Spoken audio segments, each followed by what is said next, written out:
Coucou à tous, j'espère que vous allez bien et que vous ne souffrez pas trop de la chaleur surtout. Donc je ne sais pas quand je publierai cette vidéo, mais j'espère qu'au moment où du coup elle paraîtra sur la chaîne, il fera bien moins chaud. Donc là j'ai bien évidemment la fenêtre ouverte, les volets fermés pour m'assurer quand même d'avoir un peu de fraîcheur si je puis dire, même s'il fait déjà 28 dans la maison. Et à l'extérieur, n'en parlons pas, il fait bien plus chaud. Donc, j'ai chaud. Je n'ai pas mis le ventilateur parce que je suis bien trop proche et j'ai peur vraiment que cela fasse trop de bruit. Donc, je suis arrivée à la moitié de mon DP, de ma toile. Donc, de chez Philocart. Magnifique Ecat. Donc vous avez vu après l'intro, puisque là je ne peux pas trop vous montrer parce qu'elle est très très grande, je ne peux pas trop la bouger.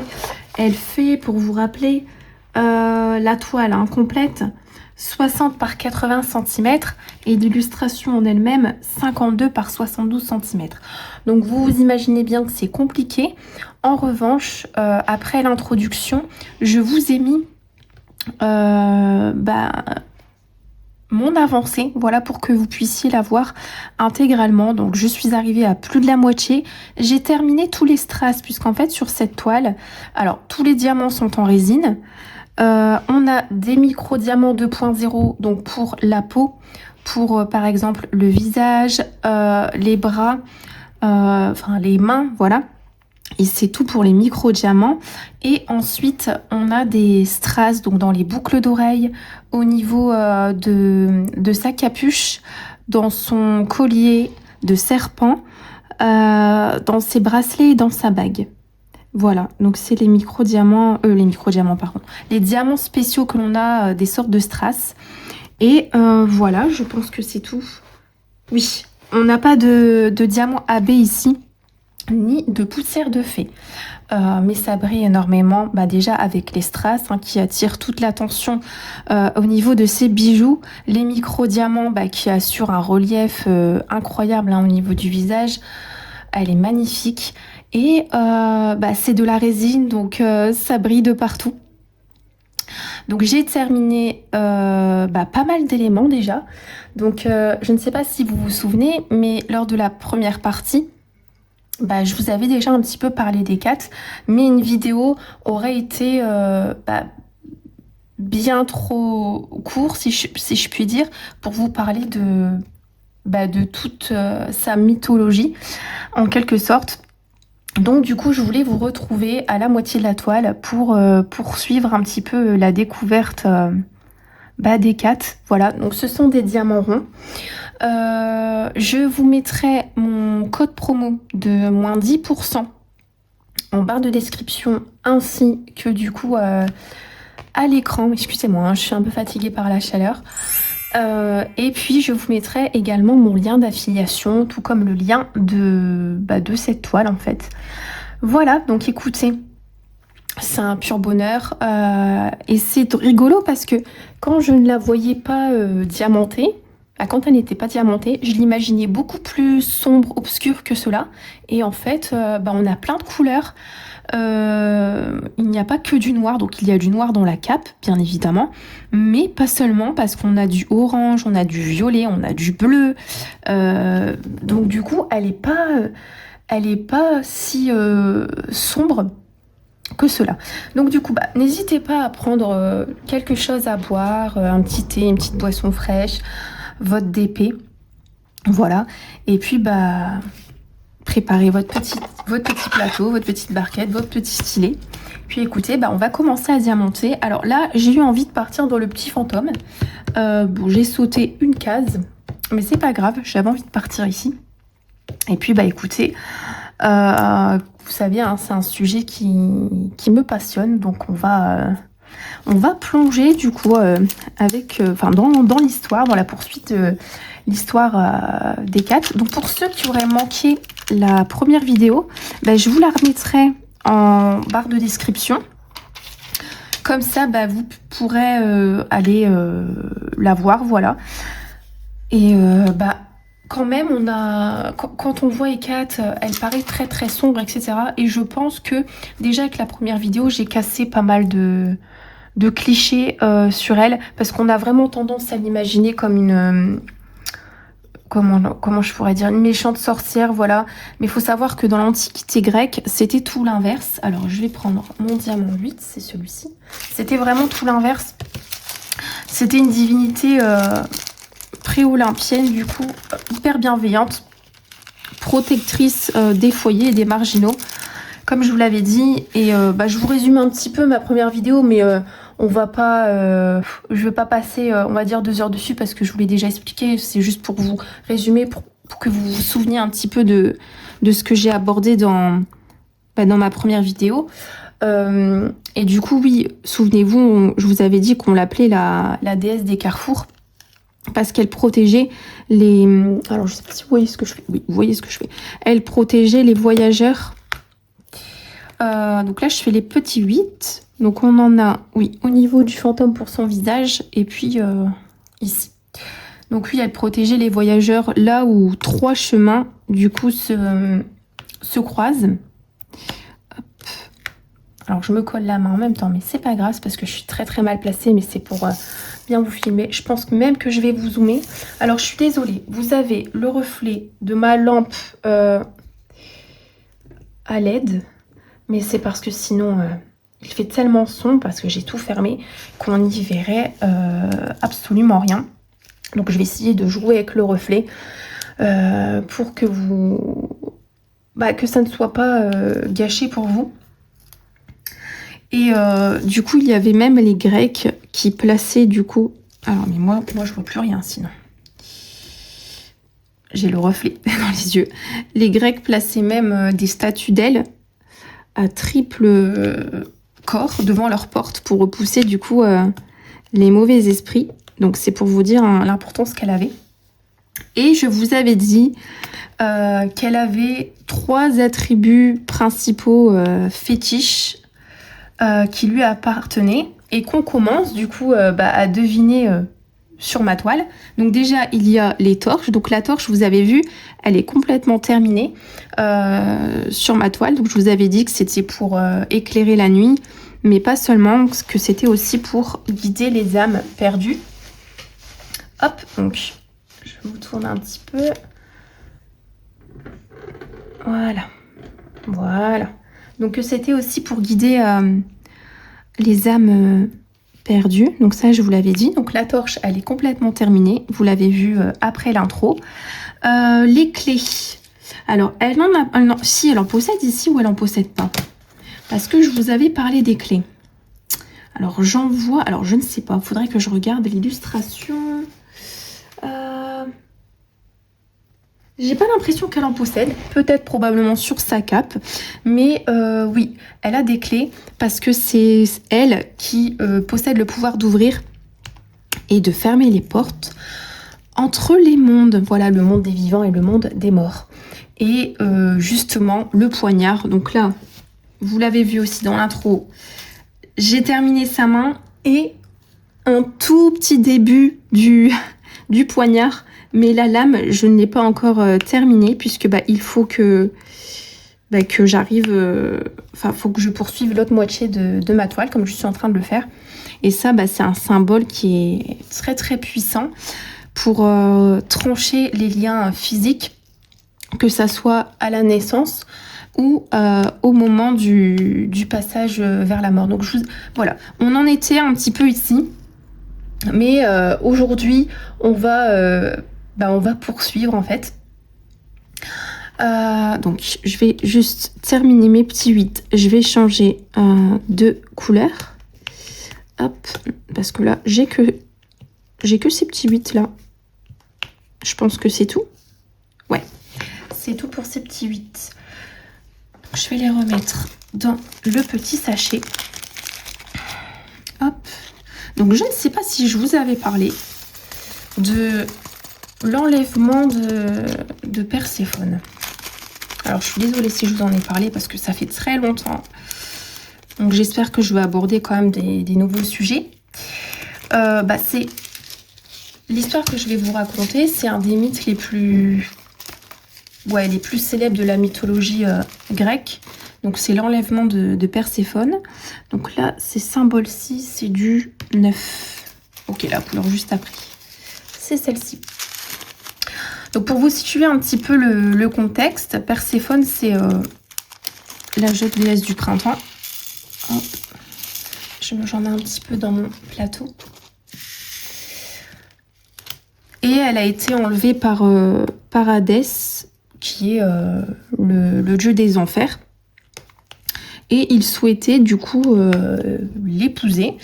Et sa mère, Déméter, qui est la déesse de l'agriculture, elle a sombré du coup dans un désespoir immense.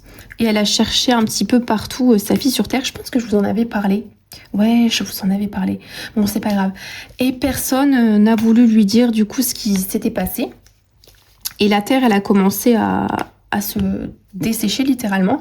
Et du coup, ça a été le premier hiver de l'humanité qui s'est installé.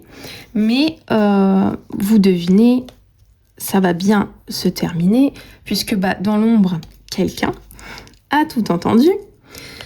Donc c'est forcément Hécate. Donc elle était à ce moment-là dans sa grotte sacrée. Elle a entendu du coup les cris de Perséphone, qui étaient très lointains, donc lors de sa disparition. Est-ce que j'en ai encore des comme ça?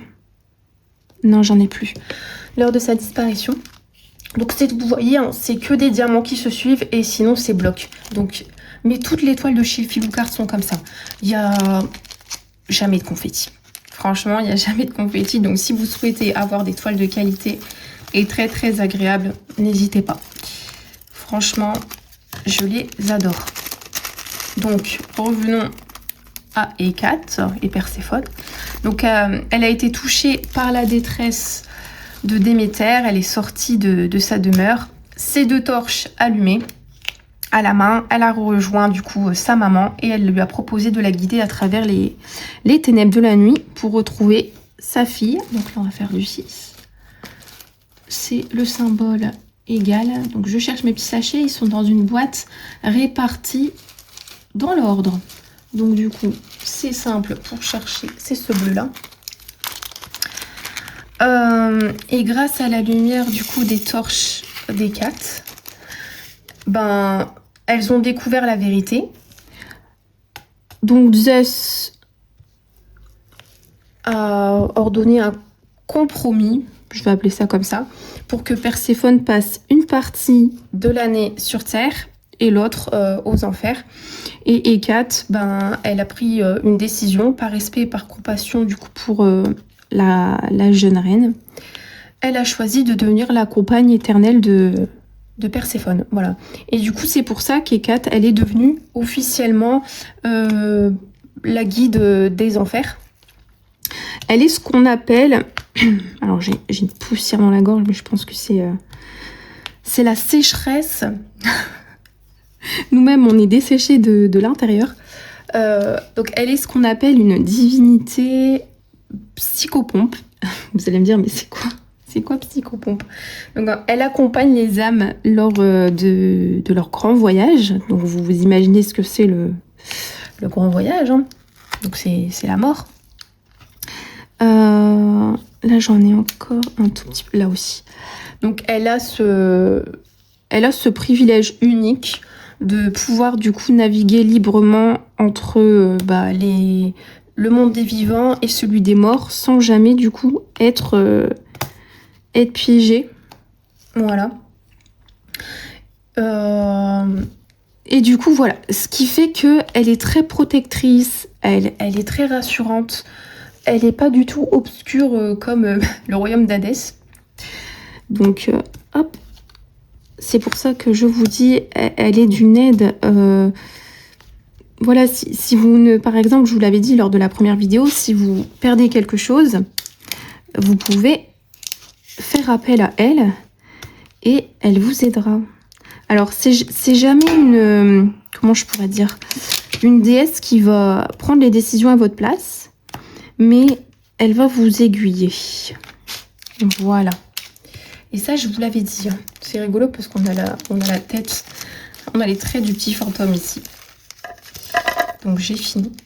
Ah non, j'ai pas terminé, il y en a encore 2 ici. Je les avais pas vus. Hop. Donc, c'est, en plus d'être la guide des âmes, hein, parce que je vous ai dit, elle, entre les deux mondes, elle navigue beaucoup. C'est la patronne absolue de la sorcellerie, donc de la magie. Et aussi, alors attendez, on va faire quoi maintenant comme couleur? Donc je range mon 6, on va faire les petits triangles là. Donc c'est du 22. Donc je vais prendre, ah bah il est là. Donc c'est ce bleu là. Vous avez vu, pour l'instant il n'y a pas de noir. Donc puis elle maîtrisait aussi l'art des plantes, des remèdes, mais aussi des poisons. Donc je vous ai dit, elle est pas méchante, mais si on la cherche, on la trouve. Je vous avais raconté un récit où elle avait fait du mal à un homme hein, qui tentait de... Regardez ma première vidéo. Vraiment, regardez. Et parce que je voudrais pas me répéter et que ça soit vraiment redondant. Ni passer trop de temps du coup sur ce que j'ai dit sur la première vidéo. Et donc on raconte, alors c'est de la mythologie mais on n'a pas les preuves, hein, mais on raconte qu'elle avait un jardin, donc c'est son petit secret, dans un monde souterrain, voilà, qui était rempli de plantes magiques, donc des bonnes comme des mauvaises. Donc, si vous aimez la botanique occulte, si je puis dire, elle avait 3 plantes sacrées. Donc la première, c'est ce qu'on appelle l'if. Donc c'est l'arbre des cimetières. Voilà. Ça symbolise le passage et l'immortalité. Les branches sont toxiques. Voilà.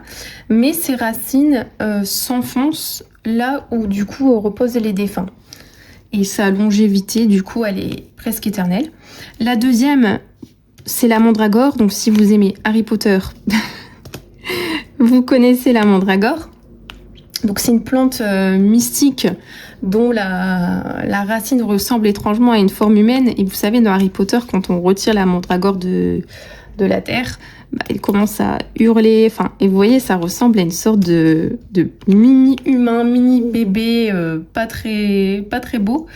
Et du coup, on disait dans l'Antiquité qu'elle poussait sous les gibets et qu'elle poussait un cri mortel lorsqu'on l'arrachait. Et dans Harry Potter, vous voyez, quand ils l'arrachent, s'ils ne portent pas une sorte de casque, ils vont à l'infirmerie parce que effectivement le cri est mortel. Et je ne sais plus, c'est Neville ou un autre élève, le casque était mal mis, donc heureusement il l'avait quand même sur les oreilles, donc il n'est pas décédé le pauvre, mais il était mal mis.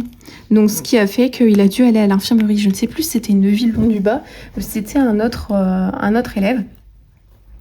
Et du coup, forcément, la mandragore était utilisée dans les rituels de protection nocturne associés à Hécate. Et enfin, la plus sombre, c'est l'aconite. Pareil, on en entend parler dans Harry Potter aussi. C'est un petit peu ce que les sorcières utilisaient comme poison ultime. Alors, peut-être que c'est le pire. Alors, attendez, ma lumière... On repart ici, alors c'est très physique. Hein. Comment transpirer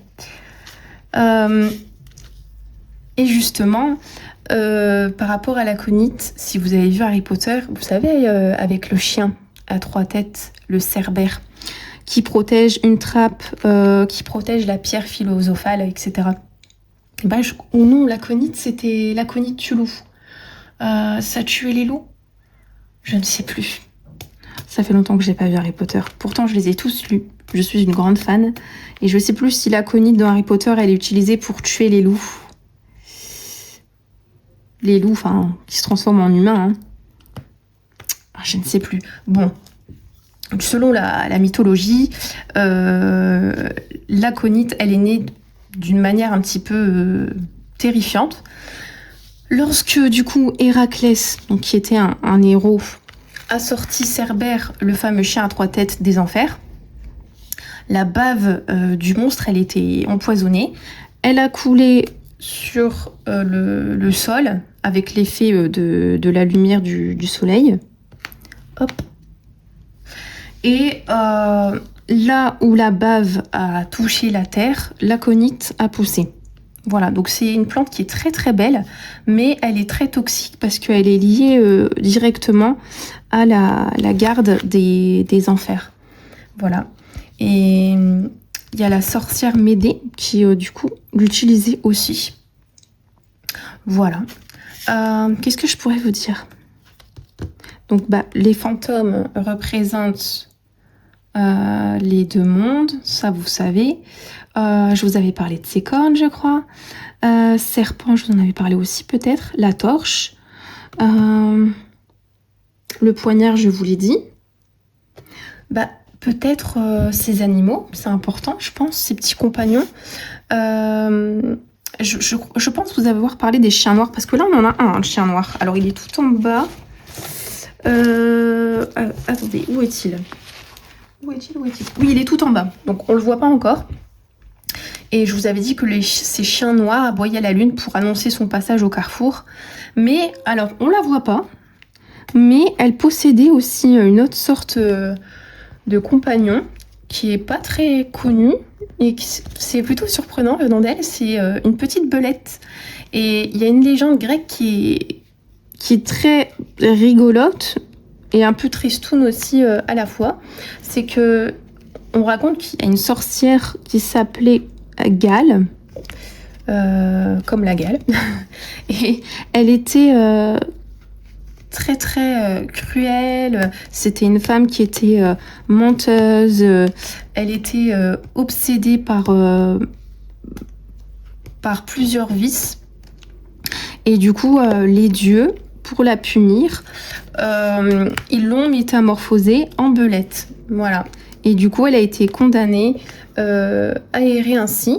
Mais comme Hécate, quand je vous dis qu'elle est vraiment pas méchante, pourtant quand on la voit comme ça, elle pourrait paraître, en fait, je vous avais dit, elle a toujours eu un cœur. C'est pour ça que moi je l'ai choisie. Elle croit en ce que je pourrais dire toujours qu'on peut changer la rédemption. Voilà, elle a un cœur immense pour les gens différents, les marginaux, les exclus, ceux que la société rejette. C'est ce que j'aime beaucoup chez elle. Je me retrouve beaucoup en elle. Et elle a été prise d'une grande compassion pour la petite créature, donc la petite belette. Et elle a décidé de l'accueillir du coup auprès d'elle et d'en faire son petit familier, donc son petit animal qu'elle transportait partout, son petit animal sacré. Voilà. Et donc du coup, ça vous montre encore une fois de plus que sous ces aspects les plus sombres, voilà, Hécate, elle reste vraiment une déesse de l'accueil, de la seconde chance, de la bienveillance lui-même envers ceux qui ne trouvent leur place nulle part. Voilà. Donc je trouvais ça important de le redire. Si j'ai pas abordé des éléments, n'hésitez pas à me le dire. Je ne sais plus si je vous avais parlé du serpent, vraiment, ça me taraude. Et là, j'ai pas le temps de regarder la première vidéo pour savoir si je vous en avais parlé. Je regarderai après, parce que ça fait très longtemps que j'ai tourné cette vidéo. Donc, je ne sais plus les sujets que je vous avais abordés. Mais je regarderai après. Et puis, si j'en ai pas parlé, au pire, ce que je ferai, c'est que moi, je vais terminer la toile. Voilà, tranquillou. Et puis lors de... Parce que vraiment le serpent, ça me tracasse. Ouais. Bon. Ouais, je sais plus. Je ne sais plus. Donc, ce que je ferai, c'est que je vais terminer la toile tranquillement. Voilà, sans pression. Et quand je ferai la revue de la toile terminée, peut-être comme outro. Donc, vous avez l'intro et vous avez l'outro à la fin. Donc, c'est le moment où on se quitte. Voilà, une petite conclusion. Et bien, à ce moment-là, bah, je vous raconterai la petite anecdote du serpent. Voilà, ça prendra 5 minutes. Et puis, ça permettra de se quitter sur une petite histoire. Je pense qu'on fera comme ça. Donc, vous voyez, elle est très, très agréable à faire. Donc là, je suis en train de faire du fond. Et puis, bah, j'avais envie d'aller dans le petit fantôme. Et c'est vrai que, ouais, les toiles, elles sont très, très agréables. Et je trouve que même si elles sont grandes, pour certaines, elles avancent plutôt rapidement. Parce que, bah, déjà, chez Filoucart, c'est des diamants ronds. Donc, vous avez des diamants carrés, mais uniquement en toile personnalisée. Voilà, vous pouvez envoyer votre petite photo. Et puis, bah, vous pouvez sélectionner des diamants carrés. Toutes les toiles sont sous licence, je vous le rappelle. Voilà, donc il y a un copyright dessus. Donc c'est soit l'équipe de designers de Filoucart qui font les illustrations, ou soit ils collaborent avec des artistes. Donc comme l'autre toile que je suis en train de faire, donc le crâne de Tabs Jones. Voilà. Donc ils ont sorti toute une collection avec l'artiste Tabs Jones, que je vous invite à aller voir si vous aimez un petit peu tout ce qui est gothique. Et malgré que ça soit gothique, on a quand même beaucoup de couleurs. Et oui, par rapport aux toiles de chez Filoucart, malgré qu'elles soient grandes, on avance très très vite, je trouve, hein, comparé à d'autres marques, puisque bah, déjà ce sont des diamants ronds, donc c'est plus chill, voilà, c'est pas des diamants carrés, donc forcément on accorde moins d'importance à la place des diamants. Et en plus de cela, bah, vous voyez que c'est plutôt très très bloc. Donc je devais vous tourner cette vidéo hier, mais je n'ai pas pu, puisque bah, c'était le matin, et en fait j'ai commencé à entendre alors un ultrason, mais un ultrason vraiment très très fort. Ça venait pas de chez moi, hein, ça venait vraiment de l'extérieur, et ça m'a mis un mal de tête, mais vraiment sur tout le côté gauche du crâne, pas derrière, donc je dirais pas que c'est une migraine, parce qu'une migraine normalement c'est censé venir aussi derrière la nuque en fait, et moi non, pas du tout, c'était vraiment sur tout le côté gauche de la tête, et ça descendait dans le visage, c'était atroce. Donc bah j'ai pas touché mon téléphone, voilà, quand c'est comme ça, bah j'enlève la wifi le moins d'ondes possible, donc je l'ai mis de côté, donc je vous ai pas filmé. Donc là ce matin ça va, c'est passé, donc je vous tourne la vidéo aujourd'hui, mais hier je vous ai pas tourné de vidéo parce que bah j'avais trop mal à la tête. C'était pas possible pour moi, mais je voulais la faire bah, du coup absolument, pour pouvoir avancer de mon côté, et puis bah, pour pouvoir vous raconter aussi d'autres petites anecdotes. Et puis bah, j'espère vraiment que votre point de vue, si vous aviez un point de vue un petit peu partagé sur elle quand vous l'avez vue la première fois, bah, j'espère que toutes ces petites informations là, bah, elles vous ont, c'est vraiment mon intention, c'est que bah, d'avoir une autre vision d'elle en fait, voilà. Et puis bah ça permet aussi de faire évoluer les mentalités, que quand on voit par exemple quelqu'un dans la rue qui a un style peut-être alternatif, qui a une personnalité un petit peu particulière, qui a des différences notables, etc., et que les gens ont parfois peur de ces personnes alors que c'est des personnes qui sont adorables. Voilà, ben j'espère que ça permettra de faire évoluer ces mentalités-là, parce qu'on se fixe beaucoup sur le physique et pas assez sur je pense, le cœur. Voilà. Et elle, c'est vraiment une déesse au grand cœur qui est là pour les opprimés, les plus faibles, et qui est beaucoup là dans l'aide. Alors, elle peut punir, certes, mais elle ne punit pas par hasard, elle ne punit pas par méchanceté, elle punit quand elle est face à une injustice. Voilà. Mais après, oui, elle punit vraiment de façon... alors, vous avez aucune chance. Hein. Il n'y a pas de... Elle est très très dure dans ses punitions, c'est vrai, mais c'est mérité. Voilà. Donc, c'est pas quelqu'un qui va vous faire une petite punition. Mais je me retrouve beaucoup dans sa personnalité. Hein. Vraiment, j'ai l'impression que c'est moi... Alors, je dis pas que je suis une déesse, attention, hein, c'est pas ce que je dis. Hein. Mais au niveau de sa personnalité, oui, je me retrouve énormément en tant qu'individu. Voilà. Et je trouve ça super intéressant de vous en raconter un petit peu plus. Voilà, elle est sublime. Moi, je vais l'exposer hein, très certainement, donc je ne sais pas où. Peut-être là où je travaille sûrement. Parce qu'elle est très inspirante. Hein. Puis son visage, de près, en fait, c'est vraiment la magie de Philocart. C'est que je trouve que leurs toiles, de belles comme de loin, lapsus. De près comme de loin, les toiles sont belles. C'est ça que je voulais dire. Et ce que j'aime aussi beaucoup chez eux, c'est que chaque toile n'est pas là par hasard. C'est pas juste beau, il y a toujours une signification derrière. Et moi qui adore vous raconter des petites histoires, forcément pour mon plus grand bonheur, il y a toujours quelque chose à dire sur leur toile. Voilà, tout simplement. Donc là, je vais plus rapidement parce que vous avez vu, hein, c'est une grande zone de blocs. Je fais pas le multiplaceur pour ma part. J'arrive pas. Et puis je sais pas, j'aime bien faire. Ça me dérange pas en fait. Voilà, de toute façon, c'est pas une course. Le plus important est de prendre du plaisir dans nos toiles. C'est, j'ai envie de vous dire, oui. Donc là, j'ai fait une grande case. Mais bon, ça me dérange pas de faire des grandes cases sur les toiles de chez Philo, parce que comme je vous l'ai dit, c'est pas très confetti. Donc on les diamante assez rapidement. Bon, après, j'ai d'autres toiles à diamanter, donc c'est vrai que je passe plus de temps. Et puis, j'ai aussi d'autres loisirs créatifs et d'autres loisirs tout court. Et puis, on a une vie à côté. Donc, forcément...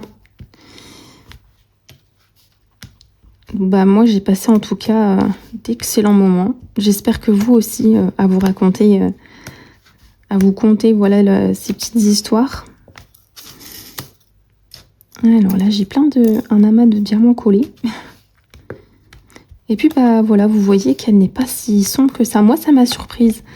Parce que je pensais qu'elle serait beaucoup plus sombre, beaucoup plus foncée. Alors, oui, bien sûr qu'il y a du noir. Ça serait vous mentir. Bien sûr qu'il y a des couleurs foncées. Mais on a quand même des couleurs plutôt lumineuses. Et du coup, ça permet vraiment de faire ce contraste entre... ce qu'on pourrait penser d'elle, les ténèbres, les enfers, et aussi la lumière. Et c'est la torche ici qui vient éclairer le tout. On a vraiment autour de la torche beaucoup de lumière. Elle est dans la nuit hein, avec son hibou. Et j'ai hâte aussi de voir ce que va rendre le chien. Bon, j'y arrive, hein. J'y arrive. Même les petits fantômes, les couleurs, là, je les trouve mignons. Bon, c'est pas des fantômes qui font peur. Hein.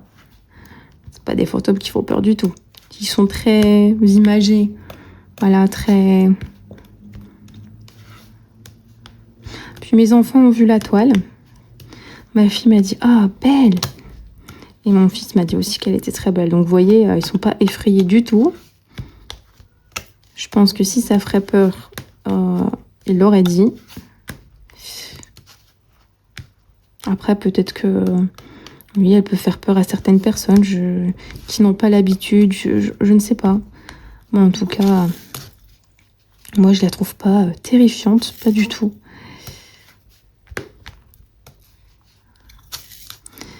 Alors... Ah oui, bah, je vais vous montrer les déchets aussi. Parce que je suis arrivée à plus de la moitié de la toile. Donc ça serait quand même... Regardez, en déchets, j'ai quasiment rien. Voilà ce que j'ai. Donc c'est des déchets typiques de l'acrylique. Donc on a des petits bouts d'acrylique, de résine. On a des petits bouts de résine, voilà, qui se baladent. Comme là aussi, petit bout de résine. On a des irrégularités. Donc on a des diamants qui sont irréguliers. Qu'est-ce que j'ai encore? Des cratères. Moi j'appelle ça des cratères, vous voyez. Oups, excusez-moi, je vous ai fait bouger. On a des diamants avec des des petits trous au milieu. Et puis voilà, c'est typique de... C'est les déchets typiques qu'on retrouve de la résine. Mais vous voyez, on en a très peu. Hop. Puis comme ça vous permet d'en savoir aussi un peu plus sur la marque. Le fait de l'avoir diamanté, c'est important quand même. De pas juste faire l'unboxing et puis voilà, si je peux passer un petit moment avec vous, vous raconter des petites histoires et en plus de ça, vous montrer l'avancée, la qualité si vous doutiez encore.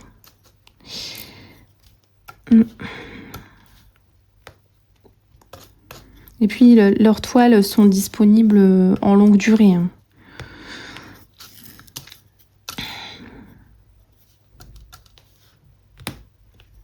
Là j'ai des petits déchets, mais j'ai encore quelques diamants quand même dans mon plateau.